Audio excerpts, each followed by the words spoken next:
Hello and welcome to Teacher Talk, the podcast for teachers who are lifers but still want to have a life. This is Jared, and as always, I'm joined by my partner, Johanna. All right. Hey, Johanna. Hi, Jared. What are we going to talk about today? How to get self-starting students. Self-starting students? Yes. I'm not going to want to say that a whole bunch. It's too many S's. It's like Sally sells seashells, right? I suppose. You're not a very good enunciator. No. It's because my voice is like molasses. It doesn't have, sharp points. It just I know. flows. I wish my voice flowed. My voice does have sharp points. So I'm going to try and enunciate and say Sally self-starts as a student of silently. Selling. Anyway, self-starters. Self-starters. We used to have a concept called autonomous learners. Is that the same thing? No. No. This is specifically referring to at the start of the day or at the start of the class. Does the teacher start it or do the students start it? Yeah, okay. And we are Which one's better? Oh, students. Why? Well... No, I get it. Okay. It's a joke. Because a lot of your classrooms, you're chewing up X% of your time just directing things into gear. Undoing the tone that they walked in on. Yeah, okay. So you want from the entry point into the classroom that the kids they know what is expected of them and they know what to do and they do it. They're transported into a different place in a different time in a different set of actions. It doesn't matter what happened outside the room. In this learning space, they are focused and they are the ones starting the campaign. Because you're training them either way. Are you training them to wait until you direct them to start learning? Or are you training them to start learning as soon as they walk into the room, essentially, right? Yeah. Because that's what a lot of classrooms are, is you're training them to come in, sit down, talk until the teacher calls for quiet. Till the bell rings essentially, in a lot of classrooms, they wait for the bell to ring. Then there are the announcements. If it's an elementary school, they say the pledge, and then the teacher starts the learning. That's still a thing, the pledge? Oh, yes. Really? Uh-huh. You ever see Boyhood? No. Boyhood, it takes place in Texas, and they have the Texas pledge in addition to the real pledge. Yes. And it's just creepy. We have a lot of Texas listeners. In fact, I think they're our number one state. Texas, your second pledge creeps us all out. I'm sorry. I know you love it, but it's weird for the rest of us. It's like, I think you're messing what with is happening? Texas. They do not appreciate that. No, don't mess with Texas actually means don't litter in Texas. Oh, which I would really? never do anyway. Does that really mean that? Yes.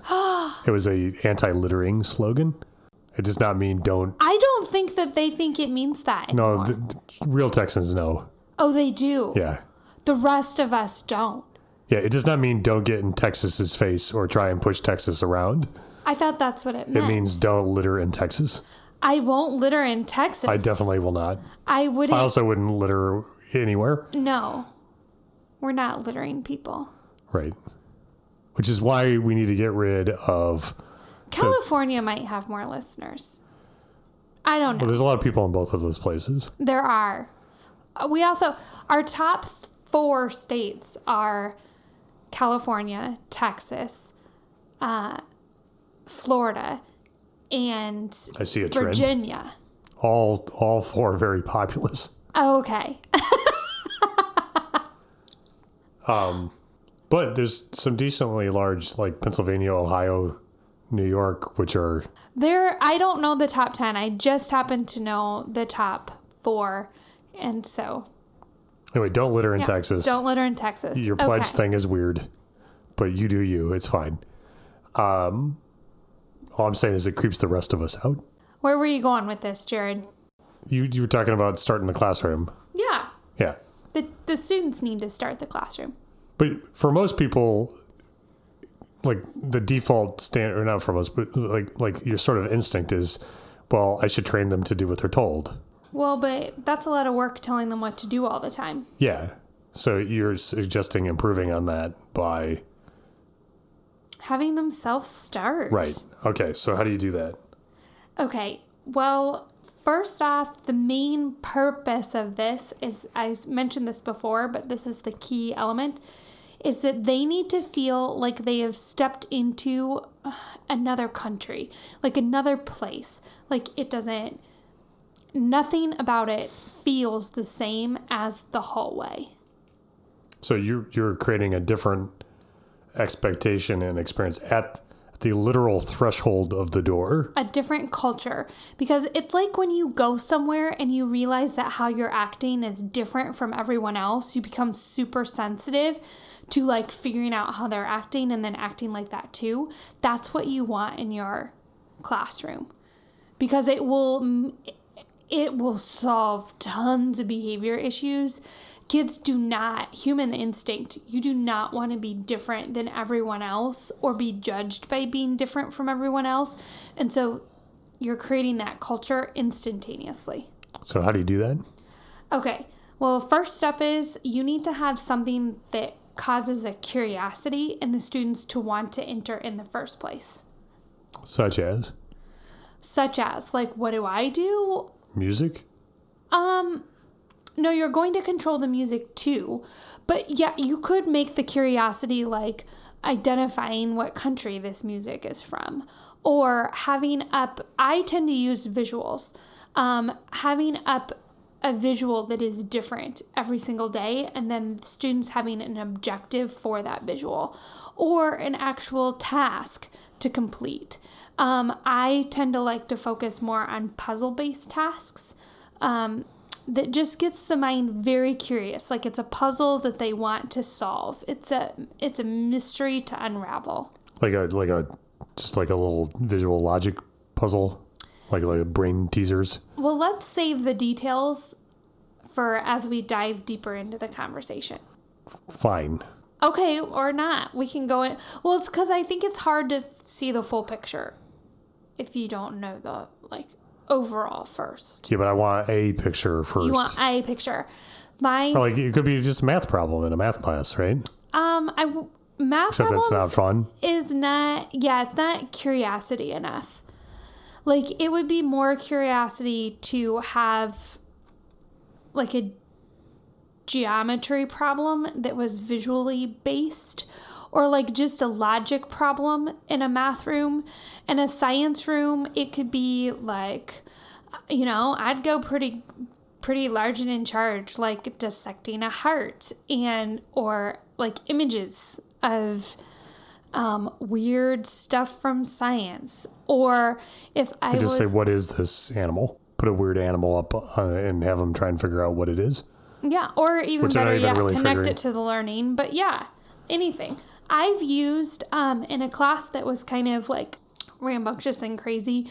I used one of those like YouTube videos that's like humans can do the strangest things, which by the way, I would totally make sure you watch it before you show it. But it was like just this continual video of like flips and stuff that people were jumping off of.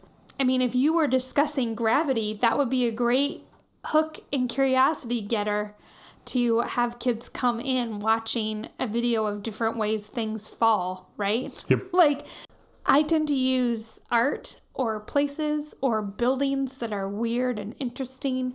Because you can just put architecture up and have people wonder where it's from, because you got to ask, hey, does anyone know where this is?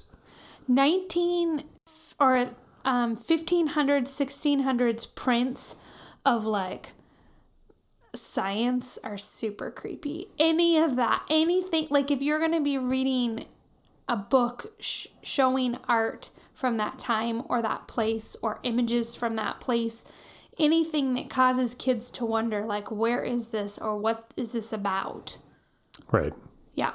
Okay. Curiosity, moment you walk in the door. Something visual to wonder about. Yes. What's number 2? Okay. Second thing is you want to create silence because you want to control the sound. Silence and control. What does that mean? Well, in my elementary classroom, I want students to enter silently because the amount of noise that they make and the volume that they make will cause them to bring whatever was outside the room into the room. I know what you do here. I know the answer because you've talked about it before. What do you do? If they aren't silent when they come in, you make them try it again. I do. That is what I do. So if anybody enters unsilently, they have to retry entering. Yes. And this can be hard for people who come into my classroom to like assist or help because they'll make them asking kids to try again the sound and trying to keep that volume very, very low, or better yet, not use words at all. Just point at the kid and then point at the door because you want to control what the kids are hearing as they walk into the room. So you don't turn the failure to enter unsilently into a loud thing. Right. You're modeling silence. Right. Why you insist that. Right, because if I'm making it a loud space, then why would they be silent just to comply? Like, I have to be as quiet as possible. I mean, they might be silent just to comply, but that's not what you're going for. True. You're training silence, not enforcing silence. I'm training what they hear because Yeah. I'm transporting them to a different place in a different time. It does not sound like the hall. It does not sound like the hall. Mm-mm. Which is the problem with a lot of first-minute classrooms, is the hall sound just walks into the classroom. Correct. And it sounds exactly like the hall. Correct. Until the teacher uses up time and energy to make it stop. Yes, and it instantly then causes an us versus them conflict. Like, now I am the teacher telling you, the students, what to do. We are not on the same team if I'm like derailing the team. Do you know what I mean? Like, it's now. In addition to whatever team stuff's going on, you're training a bad thing, which is that behavior happens when the teacher enforces it. That's true. Look at you be insightful. That's true. And that's not what you want. No. Yeah, you want it just to be a learned habit. Is in the nature of the room. Yes. Anything else besides curiosity and silence on the entry? You want to make sure that your visual is the focal point. So you're controlling the focal point. So anytime a kid's behavior starts to cause them to be the focal point, they also need to try again. Because you're directing what kids are looking at. You're directing what kids hear. You also want to control the movements that the kids make. So, like assigned seating? Yep. I tend to have assigned seating at the start, but it could... but secondary, I didn't have assigned seating at the start. Kids selected their seating, but that was a part of the process. So as long as the movements are consistent, it doesn't mean that every kid moves to the same place at the same time, but you're inventing a new place. And so therefore, part of that is just the flow of the space, how people move in the space. If it's not assigned seating, what does that mean? Like, for me, my secondary students moved their magnet to the seat they wanted to sit in, and then they went and sat there. My secondary students also got out different supplies right away at the start, and so that was a part of the movement process. I guess my elementary students do too. My elementary students, it's a little simpler. In kindergarten, I teach all the kids that they're little robots that are silent, like on WALL-E, and so I have tape lines on my floor, and so the kids follow the tape lines on the floor when they enter and when they exit. Like that one, I forget his name. The little guy with the brush. If he has a name. Yeah. Yeah, he says his name, remember? Oh, he does? Because at the very end, when they're in the garbage pit with the giant Wallies, they shake hands. Oh. He's like Mo, I think. Oh, like, I think you're right. Mo. Yes. And they become buds. That's right. Yeah, so they because he jumped off his line to go follow. I know. The theme of the movie is to jump off the line, but they're little robots, so we don't jump off the line. That's not really the theme of the movie, but this is a Pixar movie podcast. Okay. We don't really need to get into that. Okay, so finally, you also need to control the lighting. The lighting? Oh, yes. If you're making a brand new space, the lighting is very important. Dark? Cannot be the same as the hall. Just different from the hall? Just different from the hall. Which usually means dark because the hall is pretty bright and white, right? Tends to be pretty bright and white. I happen to be very lucky. In the last 2 classrooms I've had wonderful natural lighting that I use almost exclusively. I've also had some studio lighting that I could use, and I had a lot of control over my lighting. However, the 3 classrooms ago, I almost had no control over my lighting. There were no windows. If I turned off the lights, it was pitch dark. And so what I ended up using... Because that was our high school, right? Yeah. Remember how our high school didn't have windows? It didn't have windows or real walls. And it sounds like we're being hyperbolic, and that it's like there weren't many windows is what we really mean. No, literally there were no windows. There were 4. There were 4 classrooms with windows, or there were 4 windows total? There were 4 windows total. In that one study hall. They put the windows in the one classroom that had windows was a study hall. Yes, I think there were 4 windows. Yeah. Yes. It was a weird building. Weird building. Anyway, we were in a pit. We were in the middle of the building, so there was 0 light. But I got very creative and still controlled the lighting. With paper over the lighting, so it was a different color or something, or no, that would be against fire code. Well, No, fire code. So candles business. then, huh? Yeah, exactly. I had candles. So what'd you do? I used the hallway light, and then I had a closet light that I left on, and then my room had 2 exit points, so it had another hallway light, and that pretty much is how I always started and ended the classes. And then the screen, my focal point, was bright. Sure, which is usually where you're showing your curiosity thing. Right. Any other notes on lighting besides different from the hallway? No, realize that kids need a lot less light than you think they would. And it's worth experimenting with just the lighting of your classroom. Like at the beginning of the classroom or like through the entire time? Through the entire time. Not like I'm turned the lights off, now I want us all silent. I mean, just experiment with how the lighting impacts the way the kids act. Right. So is this everything for getting them in the door?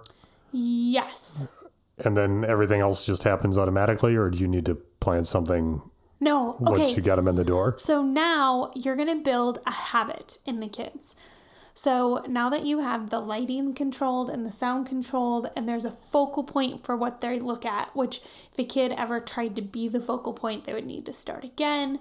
And you're controlling the Which literally means go out and come back in? Go out and come back in. Yeah. Yep. And the older the kid gets, the more I'll say, like, you get one try, and then it's the behavior plan or whatever. Sure. And then younger, you're a bit more like you can keep trying. Yeah, I even have some first grade kids, though, that I'll tell them this is your last chance to retry, and then we're going to need to start using our behavior plan. Because there's a difference between like purposeful defiance and just like the way little kids just sometimes have trouble focusing on what they're supposed to do. 9 times out of 10, I can say to them, when was the last time you went to the restroom? If they can't enter the room correctly, and then their eyes will get big and they'll go like, I need to go potty. Right. Like, I mean, it just, so many things can be solved by just attempting to get them to follow this habit of how to walk in the room. And then when they don't, you can, self-diagnostics are pretty simple. The kids can figure it out. All right. So I got them in the room. Yeah. Now what? There is a thing that they do right away. Old school, this used to be called a bell ringer. Like? Well, so for elementary, for me, right away, they are engaging with the focal point. So they have a task to complete with the focal point, and it's the same every single time. So if I taught in an English class, maybe I'm having them write a summary over something that they are looking at or something that they are listening to. This is every day, so they just know every day this is how we start? Yeah, if I taught a foreign language, maybe I didn't start with music at all. Maybe my focal point is sound. Maybe they come in hearing a conversation in that foreign language, and their job is to summarize the conversation. Or they are drawing what they see, particularly in a science room or an art room or an industrial tech room. Dissecting a visual can be really beneficial for engaging in the learning. All right. Yeah.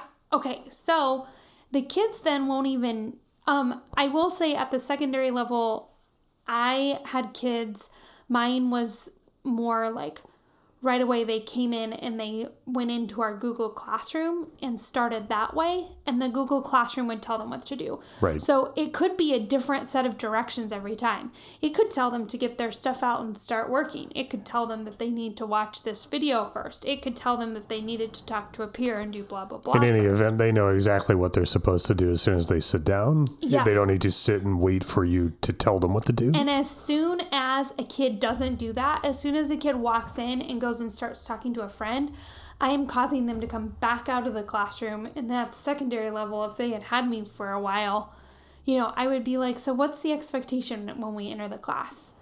And the kid would say, we need to do blah, blah, blah, blah, blah. Just commanding that they start right away with the learning. That then gives me time as a teacher to not feel like I have to be ready the minute the bell rings. What do you use that time for then? Most kids have a problem. There's normally a problem. And Sure. if I solve it right then, it's not a problem later.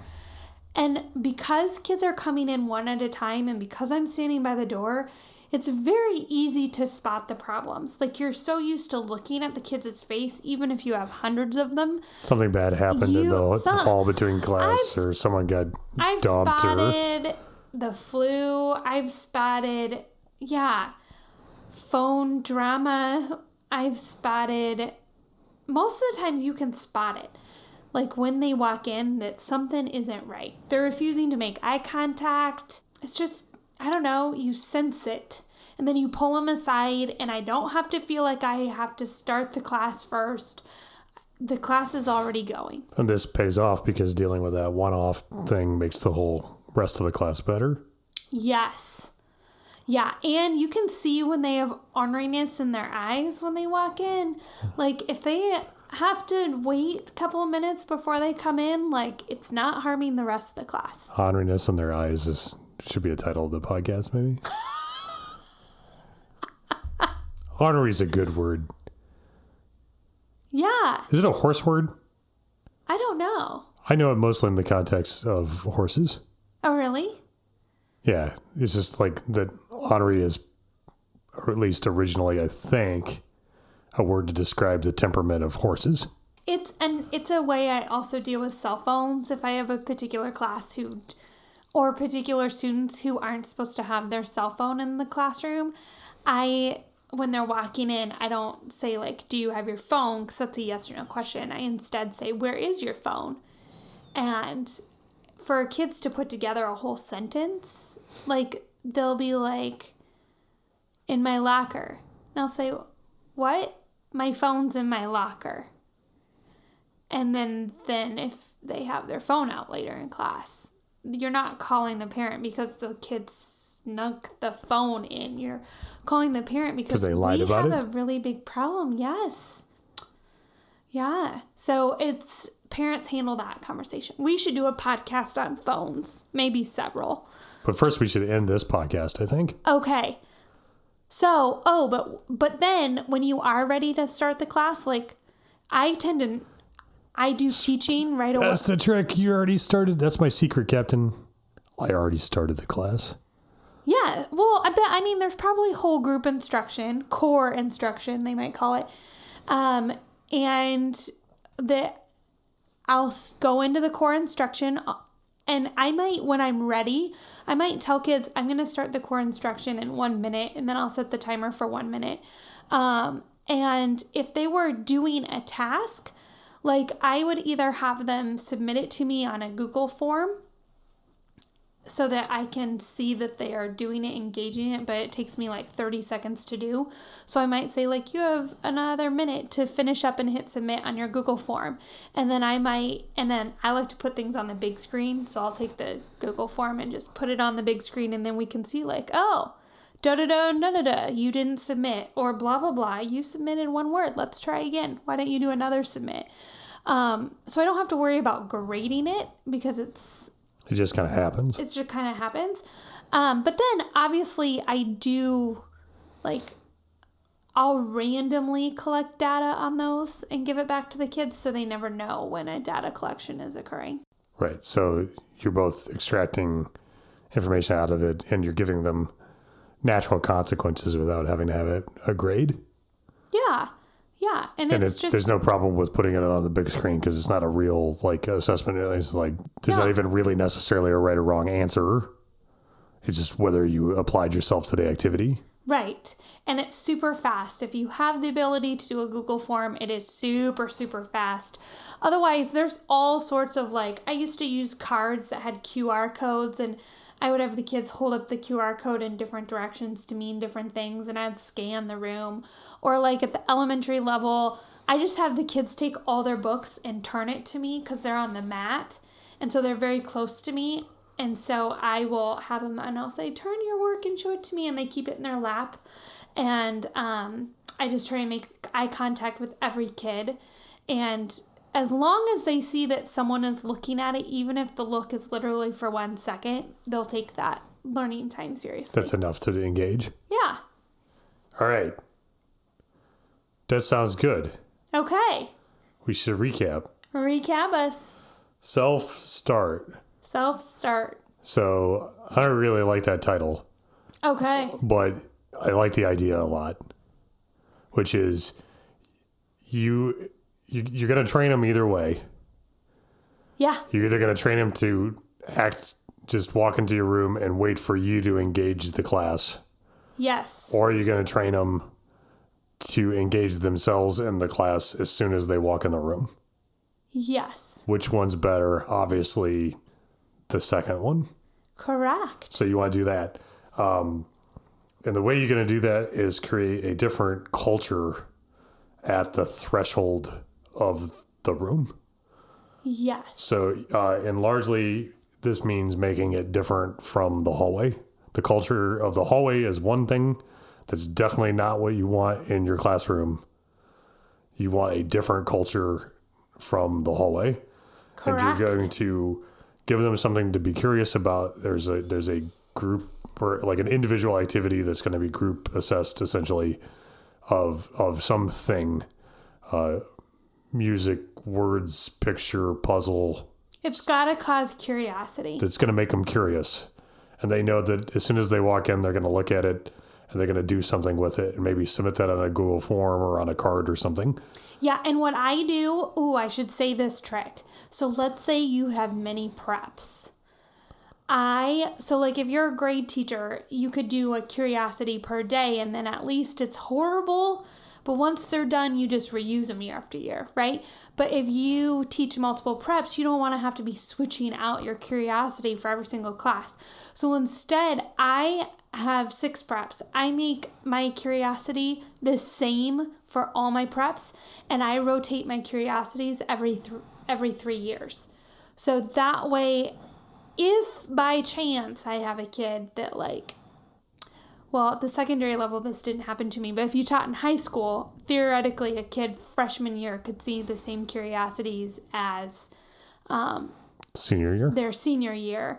But by then it's been 3 years and they kind of like going back to it. You know what I mean? Like, it's not that big a deal.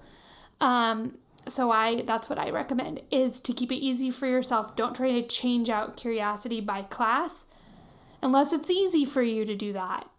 I think it's a pain to switch out slides per class, but I just keep it the same. God, that was crucial to add to the recap. So Sorry. We got it down now. So I should have a bespoke curiosity for each class forever? No? No. Oh, okay. I can reuse them. Got it. So I got my curiosities. it's silent. Yes. At least when they walk in. Now, maybe... But Johanna, what if the hallway is silent and you're wanting to be distinct from the hallway? Then if the hallway is silent, maybe you should have the class be loud. If you happen to teach in a school where your hallways are silent... Go for it. Well, I would say at the elementary level, hallways are pretty silent, but hallways are still exciting. And so my noise, the noise is about controlling the mood. So it's going to be silent, and you're going to direct people with silence as they come in. And we're not going to wait and have everyone just talk like they're talking in the hall and walk that into the classroom, sit down and wait to be brought to attention. As soon as they walk in, they have to be quiet, or they have to walk in again until they figure out how to walk in and be quiet. Yes, or calm. I mean, if you're teaching juniors, like, it's probably, library courtesy, would say. Should we do a podcast on recapping? Okay. Where we only add things that are crucial to add. During the recap. Okay. Keep going. So silent. Their movements are controlled. They know what to do and how to do it. Yes. And the lighting is different from the hall. Correct. Why are you talking like a crazy person? Because I'm thinking in my head. About? Recapping. Do you want to recap the things that we just did entering the classroom? No, I think you've got it. They're going to have a bell ringer activity. They're even gonna though it's have before the bell. They're going to have something that they are doing that causes them to apply thought similar to what they will do during class to this curiosity. Sure. And so it's similar. It's connected to the thought processes used in the classroom. And then you give them maybe like a 2-minute warning that the opening activity is about to end and you're going to have it group assessed. And then you got to be careful with that though, because like some kids will take that as like, well, I'm done with the group activity, so I'm going to go back to hallway culture. And so you need to kind of gauge the room. I tend to have an activity where they would work on it until I hit submit, or until I said, now show me your work. But if it's something that they are going to be discreetly done with, like a math problem, you want to be careful with that? Yes. Yeah. You want to then have something that you want to have them go to next. Like maybe it's looking in the book on a certain page. Just like I would just constantly always have the next thing for them to do so they're engaged the whole time. They don't feel like there's a finish point. And just a little bit of assessment makes them engaged with this. So you don't want to like have them do it and then no one looks at what they did. But a little bit of going over it goes a long way. Yes, it's kind of like you want, by the time this is all done, they now have been transported to the place you created, the time that you created in, and whatever happened before now doesn't matter. And in addition to the obvious benefits of creating this threshold culture of entering the classroom, one other thing is it frees you up to interdict problems as they walk in the door. Kids with like one-off particular problems of that day, you'll be able to notice and you won't have to worry about having to start the class to deal with them. Yeah. All right. Good job, Jared. Did we cover it? I think we did. All right. Thank you, Johanna. Thank you, Jared.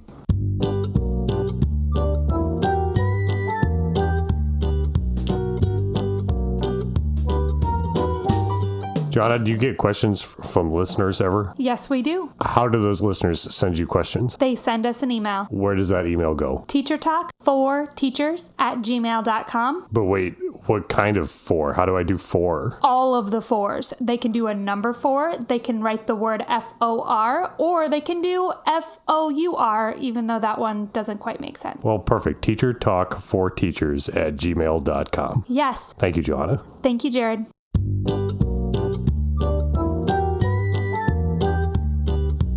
Teacher Talk, the podcast for teachers who are lifers but still want to have a life.